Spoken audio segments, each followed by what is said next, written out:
Hey there, it's Connie Valentine.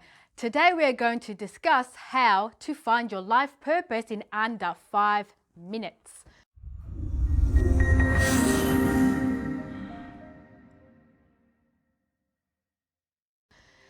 So, let's get to it. What's the first strategy to find your life purpose? Make a list of what you love doing. What do you love reading? What do you love researching? What do you love doing in your spare time? What do you love talking about? All of these things, reading, researching, studying, talking about, and what you love doing. 5 things, write it down. What's the next tip to finding your life purpose? Ask yourself a question. If money wasn't an object, if I had all of the money in the world, I wasn't doing or spending my time during the day working to earn a living to pay the bills, what would I be doing? And usually this is something that you love doing anyway. It would probably reflect or make a list or a connection to the list you made in step 1, which is write down what you love doing or reading about. So these things might kind of match up, you might find, but ask yourself that question. You might find there's a difference. What would you be doing if money was no object, if money wasn't an issue? If you could do whatever you wanted, what would you do? It could be a number of things. And maybe you might say, well, I love to travel, or I love to play with dogs, or I love to paint. And you might be thinking, well, how can I earn a living out of that? You can earn a living out of some of those things. It just depends on you changing your perspective and finding a way to do that. And there are ways, and I will talk about that. Comment down below and let me know some of the things you love doing. And let me know if you're stuck on any ideas on how you can earn a living out of it. Write it down. Let me know. This is part of the first step of exploring. When you start writing things down, you get your brain thinking. What's the third tip to finding your life purpose in under 5 minutes? The third tip is give it a try. It's all about trial and error. If you don't try something, you won't know. For me, this has been my life, is trial and error. And actually it was an unfolding of my purpose and passion and mission in life, was trialing and error, trialing different things and building up. And a lot of these things actually connected. For me, I love talking, and here I am, I'm talking to you. And it took me a while to get to this stage of talking on camera, but talking is one of the things I love doing. The second thing I love doing is sharing information, and I love researching and reading and sharing information with people. Specific topics that you like doing. For me, it's all about spirituality, meditation, natural health. This is why I studied nutrition and naturopathy and herbalism.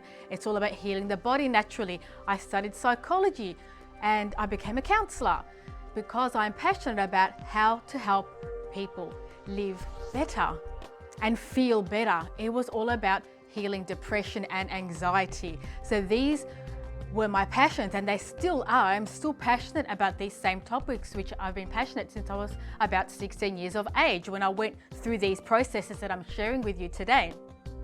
And every now and then I go over these processes again, because it's okay for your passions and interests to change. And what do you love doing? It may even expand over time. You may like a certain topic, but maybe you might like other branches of that topic. For example, you might like painting, but now you don't just like painting with acrylics, you might love painting with pastels, or you might like drawing as well as painting, or you might like doing digital media. You might have your creative passions expanded into other areas, and there's nothing wrong with that. Your passions can grow and change. There is plenty of time for you to explore all your passions. And the other trick is that your passions may combine. Like my passions are combining now. I'm sharing information with you. I am talking about things that I love talking about. And I am sharing information about health. This is what I do. I help people to improve their health, to live their purpose and their passion. And so what's the fourth tip? The fourth tip is not to place any restrictions or limitations on yourself. We've all been given messages from the external authorities in our lives, or what we deem or have been programmed to think are our external authorities.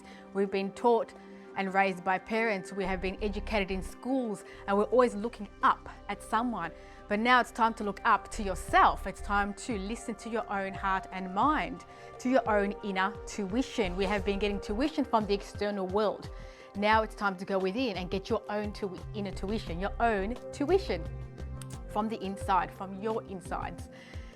So, how do you do this? Well, one of the ways is to just sit still and be quiet, be peaceful, just disconnect from everything. Block your ears like this, close your ears and block out the media, block out any voices of other people that are trying to influence you, and just see how you feel about things. Put your hand on your heart and just connect with your own body and see how you feel. Ask yourself these questions. What do I love doing? I remember doing this, every couple of years I do this exercise, and I have been writing this in a journal, and I found that there was a pattern. I was always writing the same sort of things. Like, I love being in the sun. I love going to the park. I love being around trees. I love sitting in nature. I love health and healing topics. I love learning about how the body and the brain works. I love talking about depression and anxiety and helping people to heal those things. I love helping people to find their own inner space of connection. I love helping people to find their purpose and passion. These are all things that I love doing, and they all relate to my purpose and my mission and what I'm doing now as my own career. And it took a little bit of time, so don't try to think this is going to happen overnight. For some people, yeah, it can happen straight away. Some people know straight down the line what they want to do and they go for it. For others of us, like myself, it took a bit of trial and error and a few stumbling blocks, starting university courses and stopping university courses, going back to university again, stopping again, and then returning back to university in my mid-30s. So this has been my journey, starting school, stopping school, doing things out on my own, then going back to school to learn new skills. So there are no rules. The only rules and limitations are those that you place on yourself. So let me know what you think about this. Let me know if you've got any areas that you want to explore or you're not sure about. I will respond to your comments, ask me some questions, and I will help you out. I will answer them for you. A lot of people are feeling lost and disconnected at the moment. They are losing their self-identity. They don't know who they are.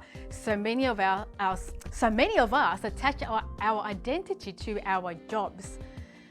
Let your career and job be a reflection of your inner identity of who you are.